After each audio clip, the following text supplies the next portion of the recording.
Stories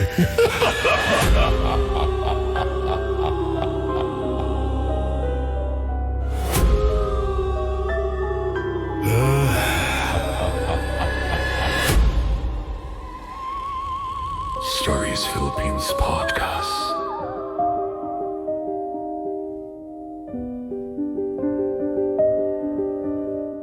The hour before dawn is the loneliest time in Manila.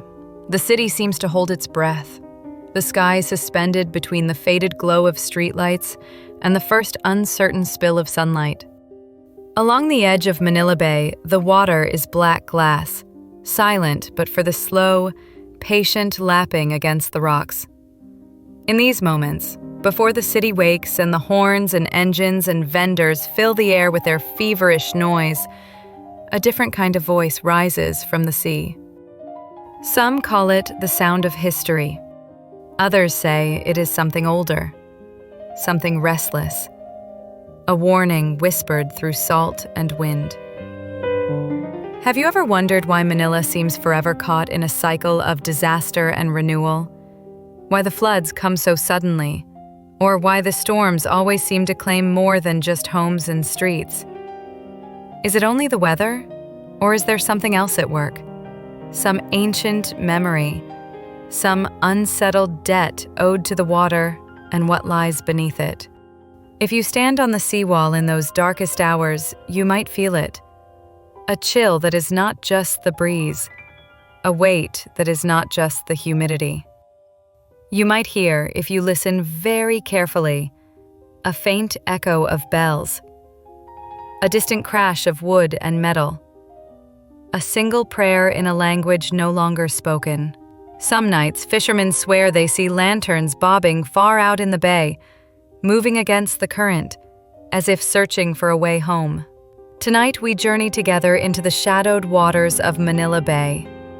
We will search for what lingers in the depths, the lost ships, the broken promises, the ghosts of those who came seeking fortune and found only ruin.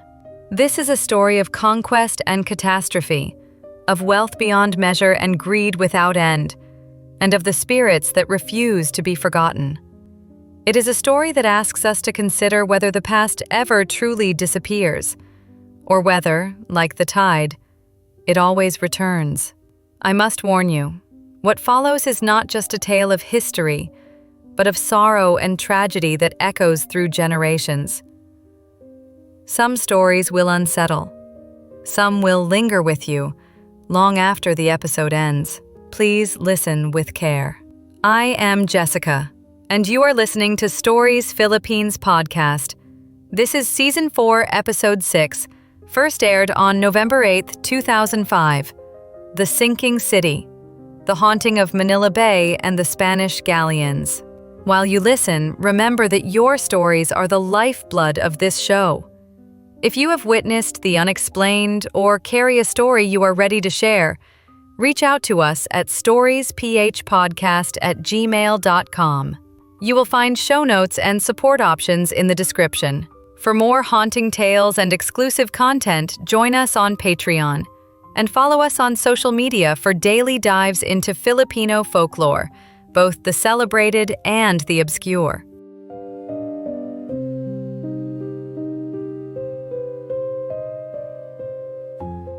Our journey tonight begins long before the city we know. Imagine the land where Manila now stands, a marshy inlet, thick with mangroves and the sound of birds, where the Pasig River meets the sea. Centuries ago, even before the walls of Intramuros rose, the area was a gathering place for traders from China, India, Arabia, and the islands to the south.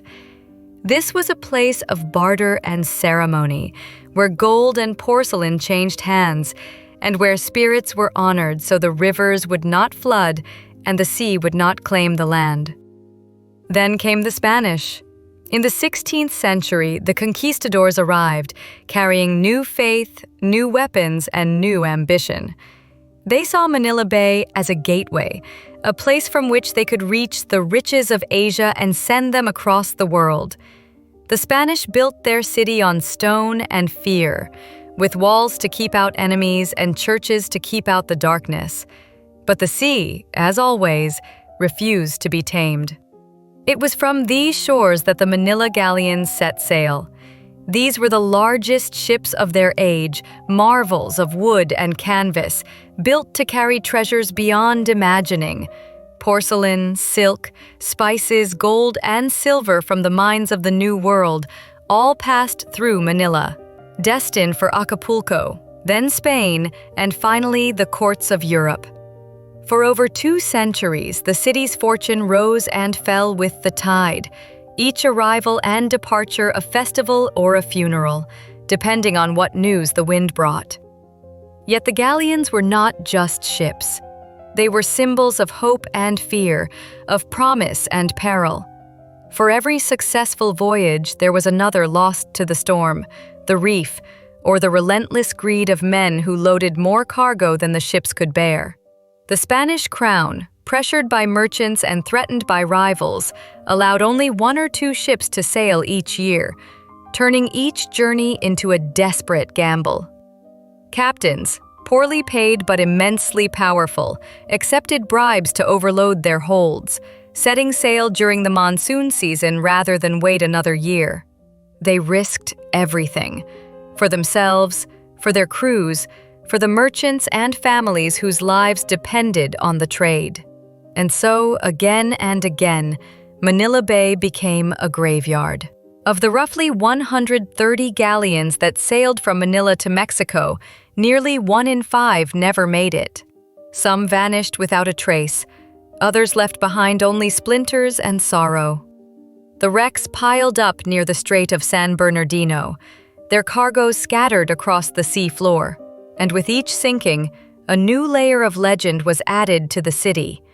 The tale of the ill-fated captain who ignored the warnings, the rumor of a cursed cargo, the whispered story of a ghostly ship that appears before every major storm.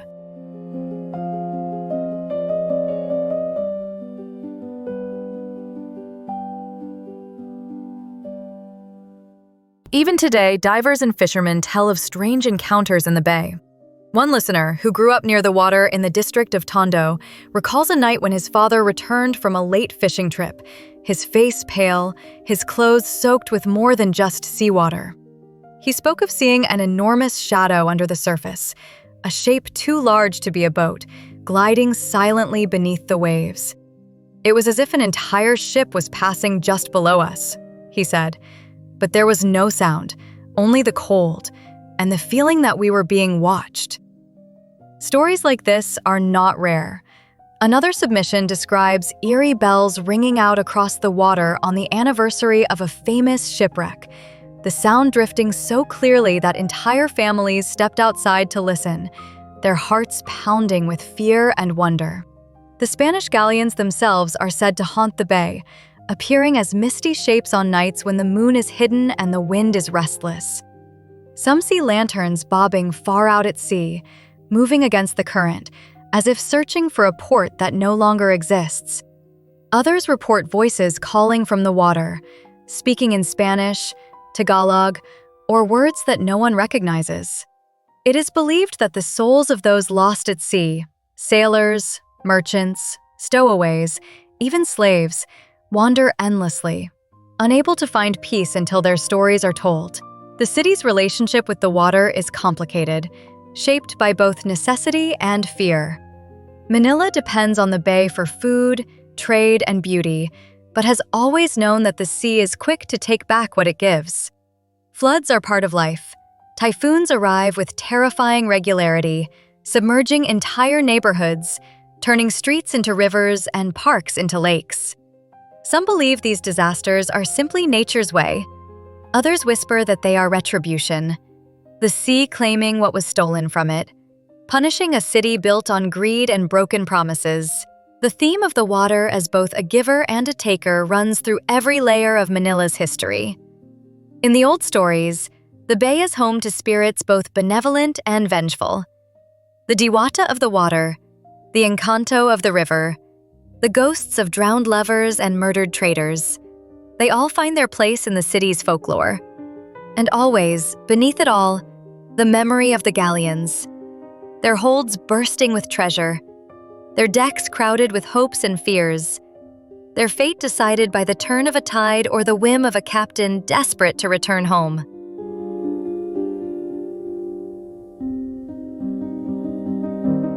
These legends are not just relics of the past. They are alive in the present, woven into daily life. Modern Manila is a city obsessed with luck and fate. From the lottery booths on every corner to the countless shrines and churches, the people of the city seek protection from forces they cannot name. Some wear amulets said to be carved from the wood of a sunken galleon, pieces of history worn close to the skin to ward off misfortune. Others avoid certain streets or refuse to go near the water after dark, remembering tales told by grandparents of ghost ships and phantom bells. A recent story submitted by a listener from Malate tells of a group of friends who spent a night camping near the bay, hoping to escape the heat and noise of the city. As they sat by their fire sharing stories and snacks, a heavy fog rolled in from the water. The air grew cold, and the sounds of the city faded away. Suddenly, out of the mist, they saw the faint outline of a ship. Tall masts, fluttering sails, lanterns casting a pale glow on the water. The ship moved silently, impossibly, just yards from shore. Then, as quickly as it appeared, it was gone. In its place, only the sound of lapping waves and the uneasy laughter of friends who were no longer sure what they believed. If you have your own story of Manila Bay, of things seen and unseen, of storms and spirits, please share it with us. Your voice may help another listener find answers, or at least comfort in knowing they are not alone. Send your stories to storiesphpodcast@gmail.com. Find us in the description for more ways to support and connect. As we continue, let us look deeper into the history and mystery of the Spanish galleons, the city they shaped, and the ghosts that remain when gold and glory have faded. To understand why Manila Bay is haunted, you have to remember how it was built, not just on land reclaimed from the tides, but on centuries of longing, ambition, and betrayal. In the 16th century, the Spanish did not merely conquer Manila. They transformed it into the beating heart of a global empire. The city became a crossroads where the world's riches, hopes, and fears collided. The galleons themselves were marvels of their era, massive ships, sometimes over 150 feet from bow to stern. Their hulls stacked high with silk from China, spices from the Indies, silver from Mexico, and gold mined in distant mountains. Each year, the crossing of the Pacific was an act of faith and desperation. The route was long and perilous, stretching across more than 7,000 miles of open ocean, a journey that could last 6 months or more. It was said that the ocean was hungry, and that for every ship that arrived in Acapulco, another would be claimed by storms, pirates, or the silent pull of the deep. Manila's fortunes and its tragedies rose and fell with the tide of the galleon trade.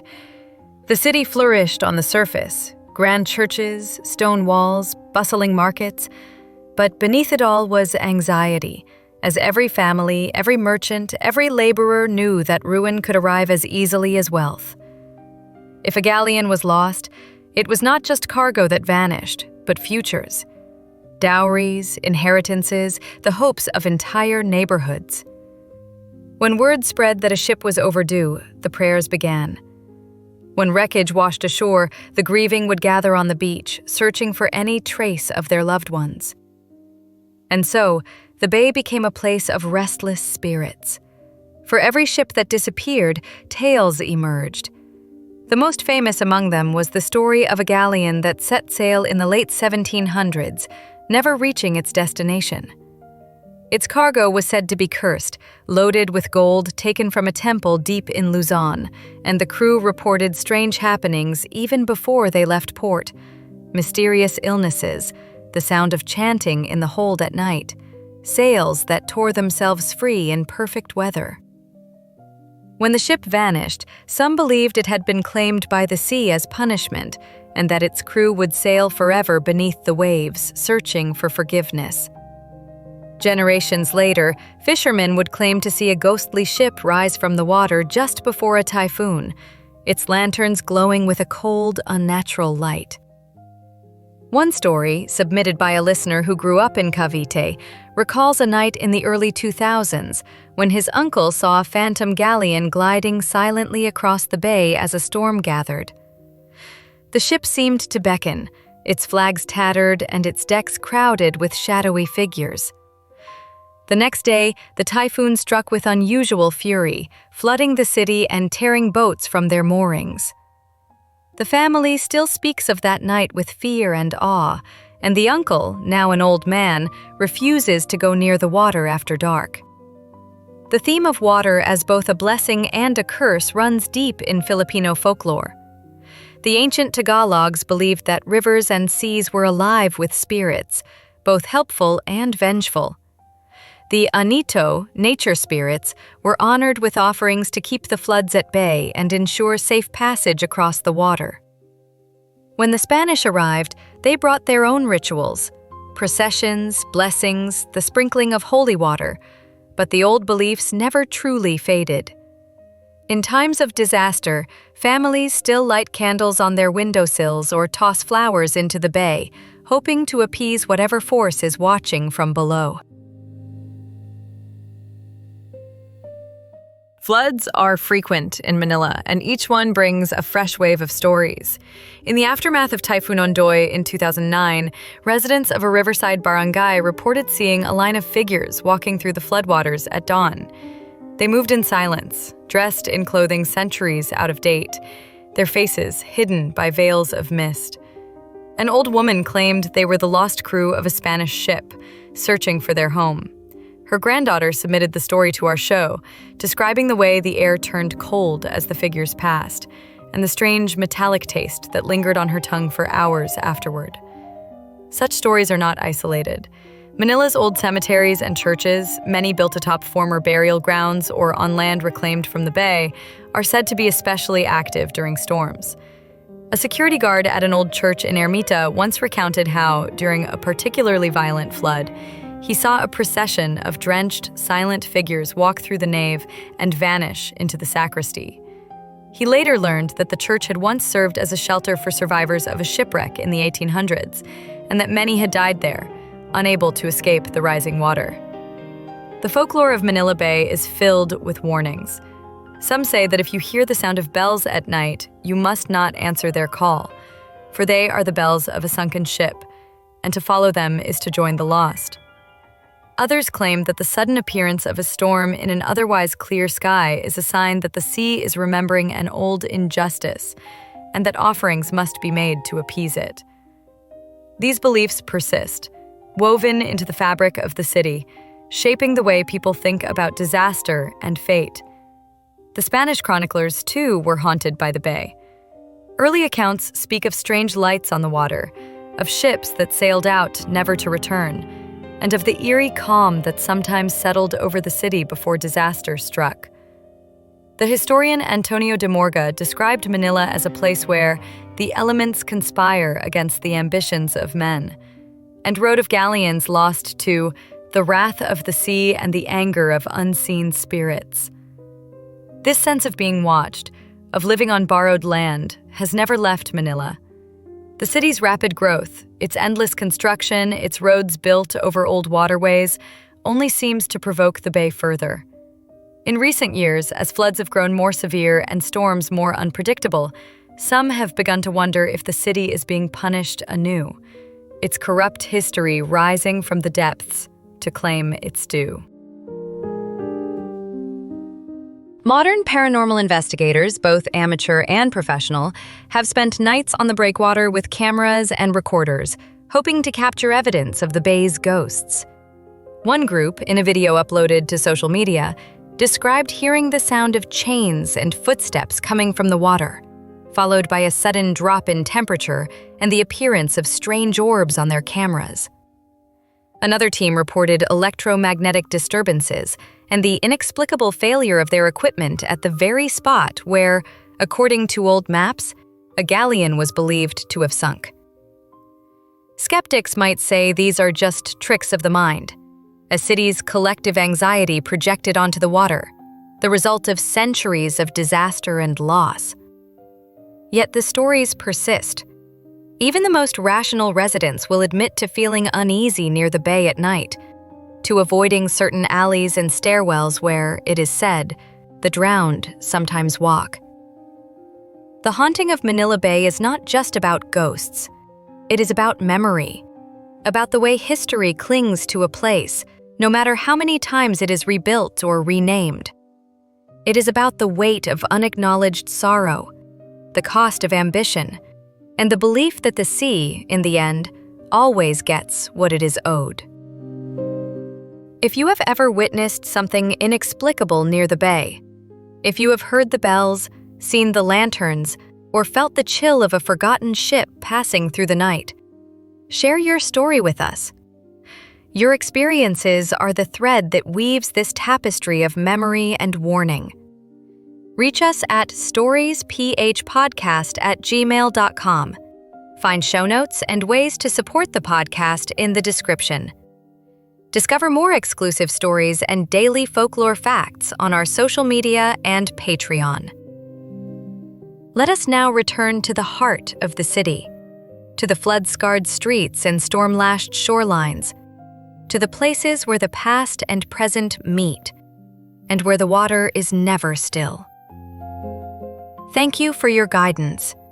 Here is the next extended segment, further immersing listeners in the haunted history and folklore of Manila Bay, deepening the narrative with vivid stories of shipwrecks, the supernatural, and the city's uneasy relationship with the water.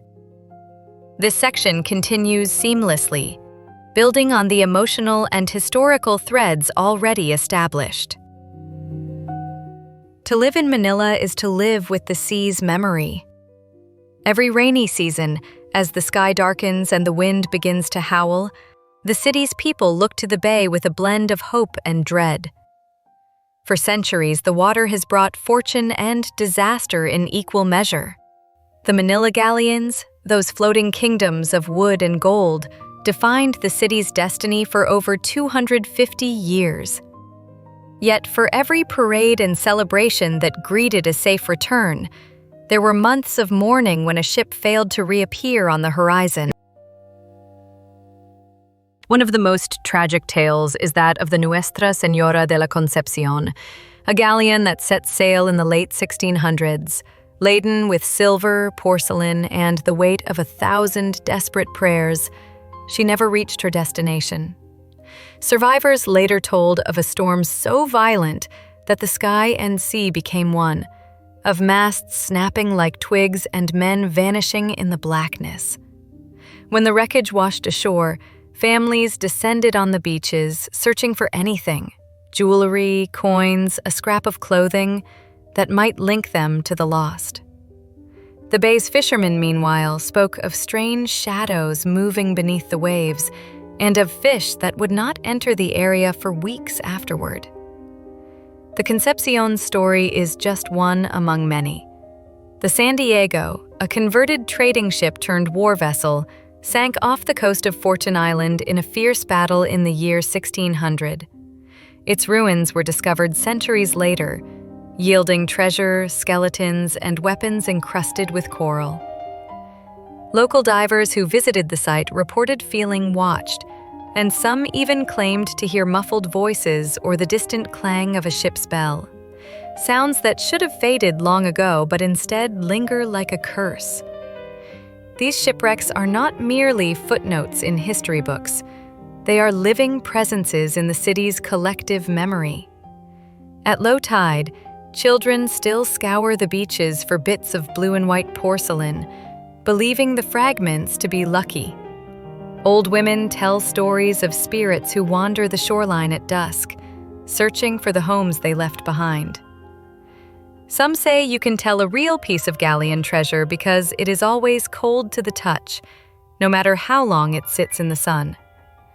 Manila's storms are infamous, each one a reminder that the city is built on shifting ground. The Great Flood of 1972 stands out in living memory, a month of rain so relentless that entire neighborhoods vanished beneath the water. In the days that followed, survivors told of seeing ghostly figures drifting through flooded streets, their faces pale and eyes empty, as if searching for something lost centuries before. Even the most skeptical residents found themselves lighting candles and whispering prayers, hoping to keep whatever was out there from crossing their thresholds. It is not only the old who sense the bay's power. Modern paranormal investigators have documented dozens of unexplained phenomena along the shore. Flickering lights, sudden chills, the sound of drums and chanting rising from the water. One team, using thermal cameras, captured what appeared to be the outline of a massive ship anchored just offshore, visible only in the infrared spectrum. The image caused a stir online, with some insisting it was a technical glitch, and others certain it was proof of the bay's restless dead. A listener from Novotas wrote to us about a recurring dream she had as a child. In it, she stood on the breakwater at dawn, watching as dozens of ships glided silently across the bay, their sails full despite the absence of wind. As they passed, she could see faces peering down, men, women, and children dressed in the finery of another age. Some smiled, others wept. She would wake with the taste of salt in her mouth and the sound of bells echoing in her ears. Decades later, she still avoids the water when the fog rolls in, afraid that what she saw in her dreams might one day come for her. Floods and shipwrecks are not the only ways the sea claims the city's history. Every so often, construction crews unearth relics from the past, cannons, coins, and even human remains, tangled in the mud beneath new buildings and roads. Each discovery brings a fresh wave of stories: workers who fall ill without explanation, tools that vanish, lights that flicker and die. Some blame these disturbances on the spirits of those who perished in the bay, angered by the city's relentless expansion over their watery graves. Theological responses to these hauntings are as varied as the city itself. Some priests urge the faithful to pray for the souls of the drowned, while others organize processions along the waterfront, sprinkling holy water and reciting blessings to calm the restless dead. Yet, beneath these rituals, an older understanding persists: that the sea cannot be bargained with, only respected, and that every act of greed or pride invites retribution from the deep. The international dimension of Manila's maritime history adds another layer of complexity. The city's ghosts are not only Spanish or Filipino, they are Chinese, Mexican, African, and more, reflecting the cosmopolitan nature of the galleon trade.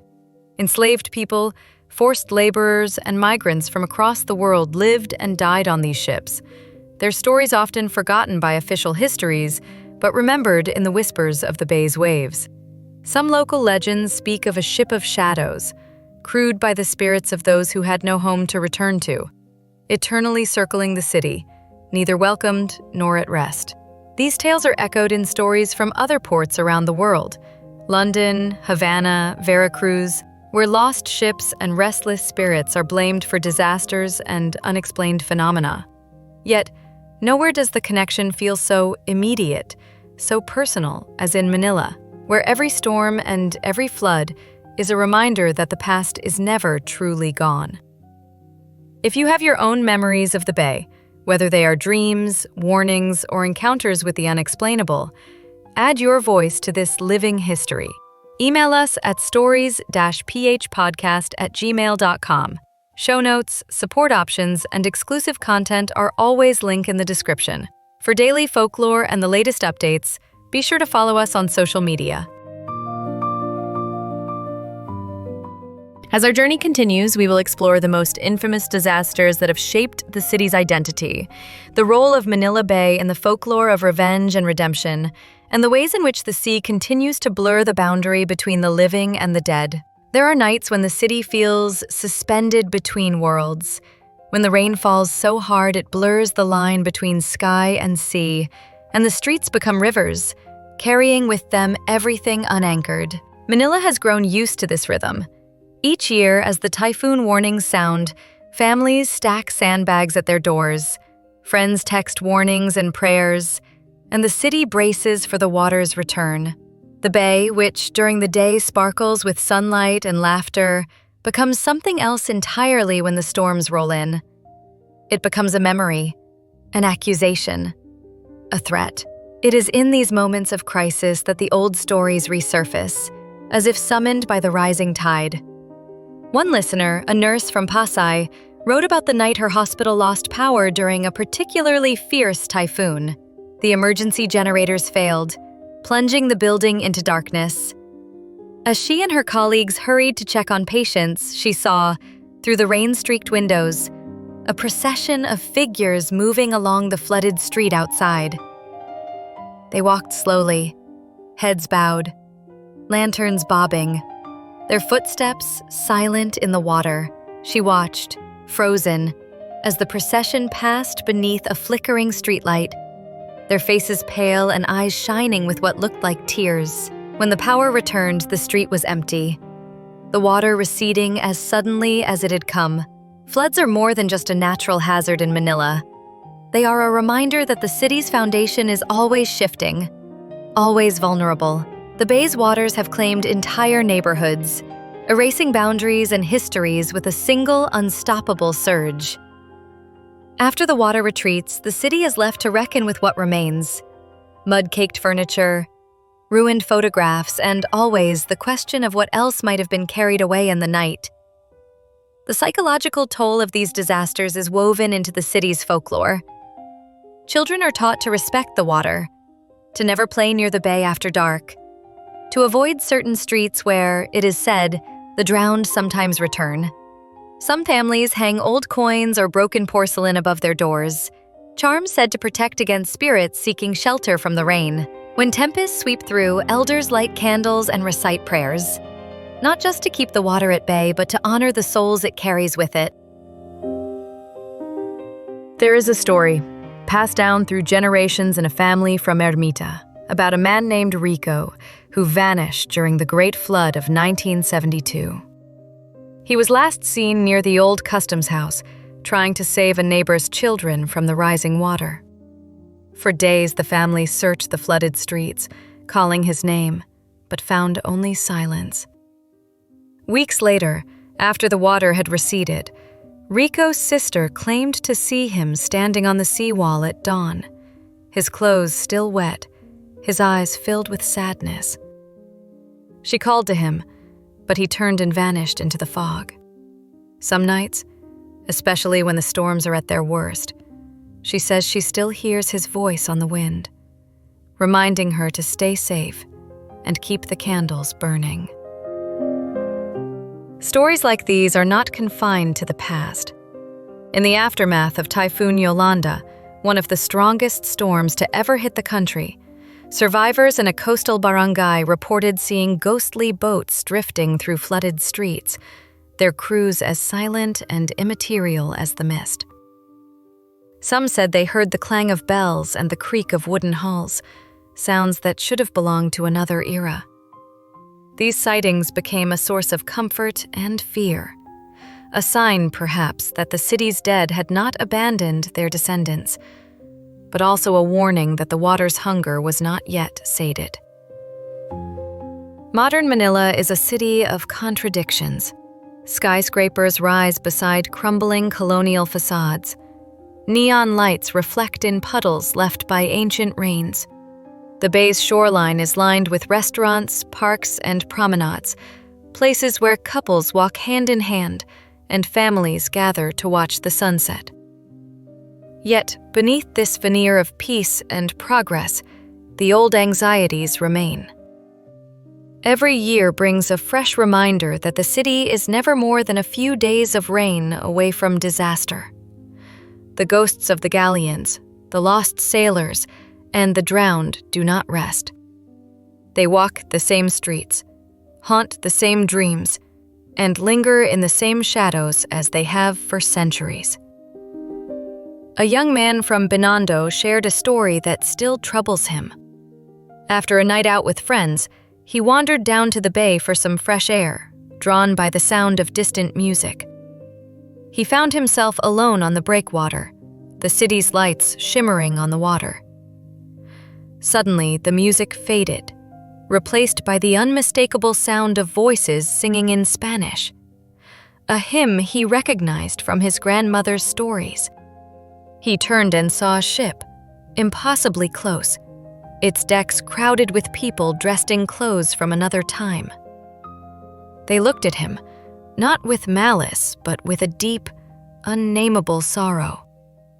He ran, the sound of their singing following him all the way home. There are no simple explanations for these encounters. Scientists and skeptics might point to stress, suggestion, or the tricks of light and sound that play across the water. But for those who have seen the bay's secrets with their own eyes, no rational argument can erase what they felt. The chill, the awe, the certainty that they had brushed against something vast and ancient. Manila's religious landscape, too, reflects this tension between faith and fear. Churches hold special masses for the victims of floods and shipwrecks, their walls lined with votive candles and photographs of the lost. Fishermen's families gather at the water's edge to offer flowers and prayers, hoping to ensure a safe return for their loved ones.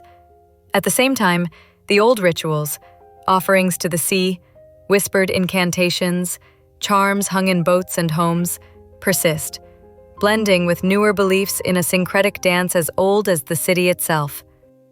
The bay is a mirror, reflecting not only the city's skyline but its soul. It holds the dreams of those who built Manila, the ambitions of those who sailed for fortune, and the sorrows of those who never returned. Its waters are heavy with memory, each wave a fragment of a story unfinished.